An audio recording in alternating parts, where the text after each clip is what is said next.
ఈ రోజు మన ఛానల్లో కొత్త రెసిపీ తడకా బిర్యానీ. ఇది మా విలేజ్ దగ్గర ఒక డాబా దగ్గర అయితే చాలా ఫేమస్ అన్నమాట ఈ బిర్యానీ.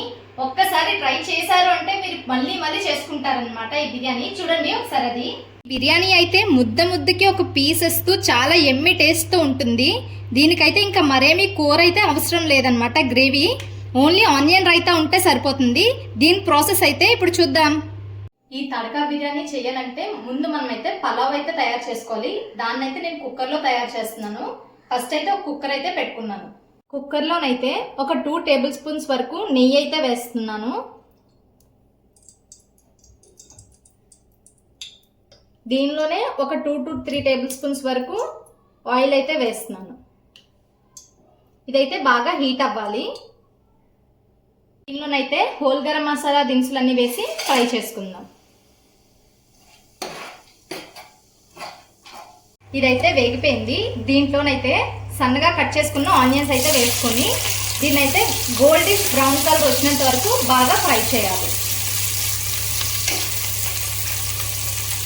ఆనియన్స్ అయితే బాగా ఫ్రై అయిపోయాయి కదా, దీంట్లోనే సన్నగా కట్ చేసుకున్న పచ్చిమిర్చి అలాగే టొమాటోస్ కూడా వేసి బాగా ఫ్రై చేసుకుందాం. ఒక 2 టేబుల్ స్పూన్స్ వరకు అల్లం వెల్లుల్లి పేస్ట్, దీంట్లోనే కొద్ది కొత్తిమీర పుదీనా కూడా వేసుకొని బాగా ఫ్రై చేసుకోవాలి.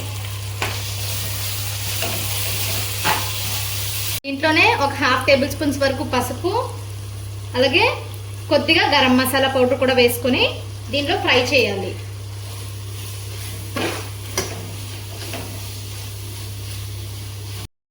అయితే బాగా ఫ్రై అయిపోయింది కదా, దీంట్లో 2 గ్లాసెస్ రైస్ అయితే వేసుకుందాం.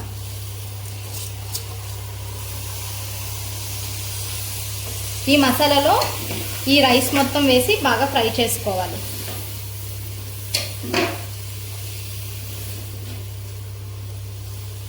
ఈ రైస్లోనైతే ఇప్పుడు మనం 2 గ్లాసెస్ రైస్కి 4 గ్లాసెస్ వాటర్ అయితే వేసుకొని దీంట్లో వేసుకోవాలి. దీంట్లో టేస్ట్కి సరిపడినంత సాల్ట్ అయితే వేసుకోవాలి. సాల్ట్ వేసుకున్న తర్వాత ఇంక దీన్ని అయితే లిడ్ క్లోజ్ చేసి ఒక 2 విజిల్స్ అయితే రానివ్వాలి. ఇదైతే విజిల్స్ వచ్చేలోగా మనమైతే ఒక 1/2 kg ప్రాన్స్ అయితే తీసుకున్నాం. దానికోసం ఒక కడాయి అయితే పెట్టుకుందాం. కడాయిలోనైతే ప్రాన్స్ అయితే వేసేస్తున్నాం. దీంట్లోనే కొద్దిగా పసుపు కూడా వేసి దీన్ని మొత్తం కుక్ చేసుకోవాలి. బాగా ప్రాన్స్లో నుంచి వాటర్ అంతా వచ్చి అది ఇంకిపోయినంత వరకు బాగా కుక్ చేయాలి. ప్రాన్స్ అయితే ఇంకా కుక్ అవ్వలేదు కదా, ఈలోగా అయితే మనం చికెన్ అయితే మ్యారినేట్ చేసుకుందాం. ఇదైతే ఒక 1/2 kg చికెన్. దీనిలోకి సరిపడేంత సాల్ట్ అయితే వేసుకుందాం. దీంట్లోనే కొద్దిగా పసుపు అలాగే కొద్దిగా కారం, 2 టేబుల్ స్పూన్స్ అయితే కార్న్ ఫ్లోర్ అయితే వేస్తున్నాను. కొద్దిగా గరం మసాలా ఇవైతే వేసుకుని దీన్ని బాగా మిక్స్ చేసుకోవాలి. ఇలా మిక్స్ అయిన దాంట్లో ఒక ఎగ్ అయితే తీసుకొని దీన్ని అయితే బ్రేక్ చేసుకొని దీంట్లో వేసుకొని దీన్ని అంతటిని బాగా మిక్స్ చేయాలి.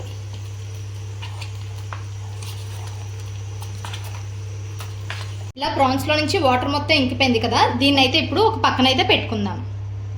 ప్రాన్స్ అయితే చల్లారేలోగా ఇంకొక కడాయి అయితే పెట్టుకోవాలి. దీంట్లో ఆయిల్ అయితే వేసుకుందాం. అయితే డీప్ ఫ్రైకి సరిపడినంత అయితే ఆయిల్ వేసుకోవాలి. ఆయిల్ అయితే హీట్ అయిపోయింది.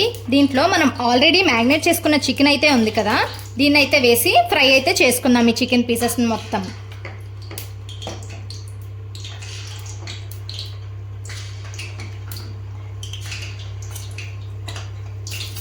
చికెన్ అయితే బాగా ఫ్రై అయిపోయేది కదా, దీన్ని అయితే ఒక ప్లేట్లోకి అయితే తీసుకొని పక్కనైతే పెట్టుకుందాం. మనం ఆల్రెడీ ప్రాన్స్ని అయితే ఉడికించుకొని ఉంచుకున్నాం కదా, దీంట్లోనైతే మళ్ళీ సేమ్ చికెన్ ప్రాసెస్లోనే ఇది కూడా మ్యారినేట్ చేయాలి. దీంట్లో టేస్ట్కి సరిపడినంత సాల్ట్ అలాగే పసుపు కొద్దిగా కారం గరం మసాలా వేసి ఒక 1 టేబుల్ స్పూన్ వరకు కార్న్ ఫ్లోర్ అలాగే కొద్దిగా ఎగ్ కూడా వేసి బాగా మిక్స్ చేయాలి. ఆల్రెడీ చికెన్ అయితే ఫ్రై చేసుకున్నాం కదా, అదే ఆయిల్లో ప్రాన్స్ కూడా మ్యారినేట్ చేసి ఉంచుకున్నాం కదా, దాన్ని అయితే దీంట్లో వేసి బాగా ఫ్రై చేసుకోవాలి ఈ ప్రాన్స్ పీసెస్ని కూడా.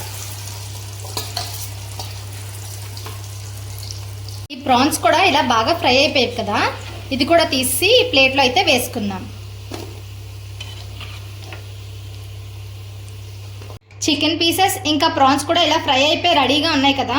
అలాగే ఇక్కడ మన పలావ్ కూడా రెడీ అయిపోయింది. చూడండి ఎంత పొడి పొడిలాడుతూ వస్తుందో. ఇప్పుడు దీనికైతే మనం తడక అయితే వేసుకోవాలి. ఆల్రెడీ మనం ఫ్రై చేసుకున్న ఆయిల్ అయితే ఉంది కదా, దీంట్లో నుంచి ఎక్స్ట్రా ఆయిల్ అయితే తీసి కొద్దిగా ఆయిల్ అయితే ఉంచుకొని దీంట్లో ఒక 2 ఎగ్స్ అయితే బీట్ చేసుకొని వేసుకోవాలి. ఈ ఎగ్ని స్క్రాంబిల్డ్ ఎగ్ కింద చేసుకోవాలి. ఎగ్లోనే కొద్దిగా సాల్ట్ అలాగే కొద్దిగా పసుపు కూడా వేసి బాగా ఫ్రై చేసుకున్న తర్వాత ఇలా బాగా ఫ్రై అయింది కదా ఎగ్ అయితే, స్క్రాంబిల్డ్ ఎగ్స్ అయితే తయారైపోయాయి కదా. దీంట్లోనే ఇప్పుడు మనం ఒక 4 పచ్చిమిర్చిని అయితే చీల్చుకొని వేసుకోవాలి. అలాగే కొద్దిగా కరివేపాకు. ఈ 2 మెయిన్ ఇంగ్రీడియంట్స్ అన్నమాట. ఈ తడక టేస్ట్ మొత్తం దీంట్లోనే ఉంటుంది. కరివేపాకు ఇంకా పచ్చిమిర్చి కంపల్సరీ వేయాలి లాస్ట్లోని. ఫ్రై చేసుకునే దాంట్లోనైతే ఆల్రెడీ మనం ఫ్రై చేసి ఉంచుకున్న ప్రాన్స్ ఇంకా చికెన్ కూడా వేసి దీన్ని ఈ రెండింటిని మొత్తం బాగా మిక్స్ చేయాలి.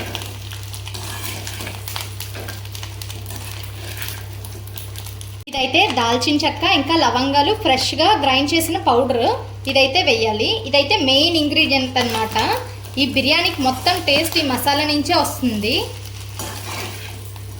ఇలా బాగా ఫ్రై అయిపోయింది కదా, దీన్ని అయితే తీసుకొని వచ్చి ఈ బిర్యానీలోనైతే వేయాలి.